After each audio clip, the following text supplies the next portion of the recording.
Hey guys, welcome to the Reparenting Daily podcast, your free daily guide for inner child healing and repairing the relationship with yourself. This podcast helps you establish a consistent reparenting routine and is divided into 3 sections. The first is a daily reading, the second is a discussion of that reading, followed by suggested journal prompts, and the last section is a peaceful binaural beats meditation for closing. Good morning, good afternoon, and good evening from whenever and wherever you're joining us. I'm so glad that you can join us today on this journey of healing, self-expansion, and growth. If this is your first time, welcome. As a celebration of recently passing episode 500, I've opened up a free membership tier for our Patreon community. And this is so that you can access additional resources as well as join our weekly Zoom support calls for free. I understand that there's a lot going on in the world right now, and I know that so many people are really struggling. And so my hope with this is to encourage others to take up the serious work of reparenting and to offer a free community where people can do that. I'd also like to thank everyone who's been along for the journey so far. We've passed episode 550 and continuing beyond. And so this is just a reminder to you all that this is a free podcast, but if you'd like to support the project, you can purchase the Reparenting Daily Journal where you can follow us along all year. This 333-page journal gives you extra insight and resources for each week and also provides space for you to keep your notes. Another way to support the podcast is to purchase the Fairy Tales for Reparenting series, volumes 1 through 3. This collection organizes famous and obscure fairy tales from around the world into 3 phases of the hero's journey, from beginning, middle, to end. While you may think that fairy tales are for kids, I'd like to challenge you. These stories contain profound truths and lessons carried down over centuries that we can use in our own reparenting journeys. It's a fun way to reconnect with your inner child. Each volume comprises 10 fairy tales. Each volume also contains an analysis section that helps you dive deeper into the message, as well as journal prompts with space for you to keep your notes. Lastly, you can also support this podcast by taking a paid Patreon subscription, by purchasing some of the books that are available on Amazon, or by donating on Buy Me a Coffee. You can find all this information on the Support Us section on the website. Thank you again for your time. And so now with these announcements out of the way, let's dive into today's practice. Today's reading is from The Power of Now by Eckhart Tolle. And we'll be reading from Chapter 1, a section entitled, Why Should We Be Addicted to Thinking? Just as a reminder, this is January, and the theme is self-awareness and self-reflection. We're in week 2, and the theme is identifying emotional triggers. Why should we be addicted to thinking? Because you are identified with it, which means that you deprive your sense of self from the content and activity of your mind. Because you believe that you would cease to be if you stop thinking. As you grow up, you form your mental image of who you are, based on your personal and cultural conditioning. You may call this phantom self, the ego. It consists of mind activity and can only be kept going through constant thinking. The term ego refers different things to different people. The term ego means different things to different people. But when I use it here, it means a false self created by unconscious identification with the mind. To the ego, the present moment hardly exists. Only past and future are considered important. This total reversal of the truth accounts for the fact that in the ego mode of the mind is so dysfunctional, it is always concerned with keeping the past alive. Because without it, who are you?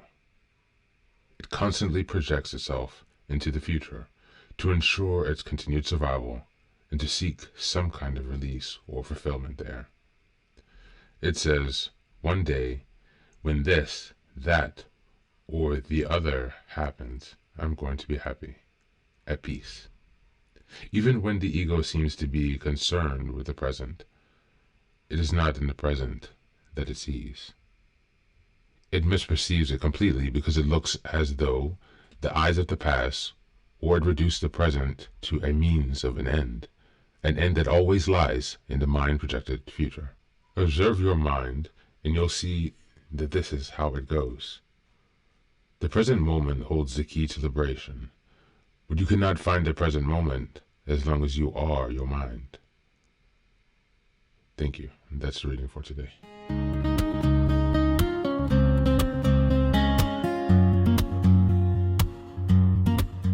Welcome back, welcome back.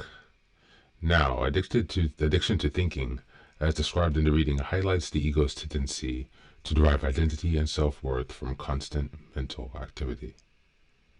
In the context of reparenting, this is crucial because reparenting requires reconnecting with the present moment and detaching from the narratives that the mind perpetuates about past wounds or future anxieties. When we reparent ourselves, we aim to nurture the inner child by providing safety, love, and validation that may have been missing during formative years. However, if we remain consumed by compulsive thinking, we risk staying tethered to the ego's false sense of self, which often thrives on pain, unmet expectations, and unresolved emotions. By breaking free from this addiction, we allow space for genuine healing and cultivate the capacity to be present for ourselves in ways that promote emotional growth. This addiction to thinking can also act as a significant emotional trigger because the mind often loops through narratives that exacerbate feelings of inadequacy, fear, or guilt.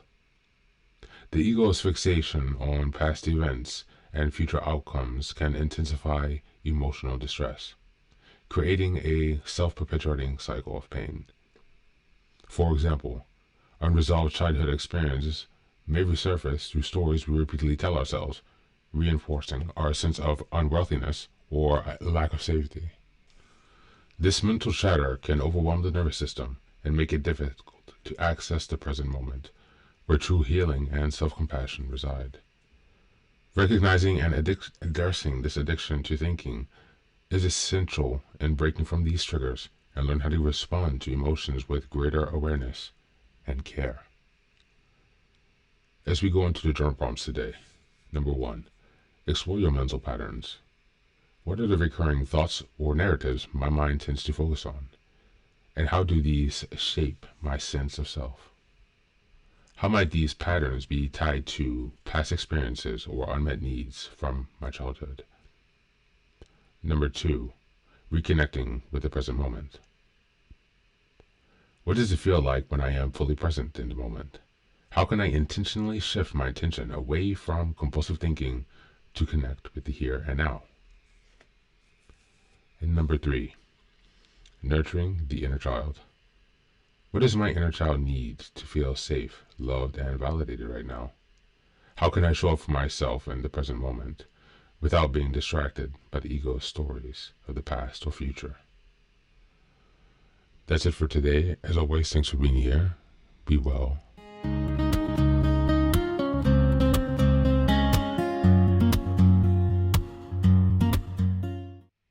Welcome back. Now, this is the third and final section of the daily podcast. This is your silent meditation. Please find a place where you can be comfortable and undisturbed, where you can relax and spend some time with yourself for this 10-minute meditation.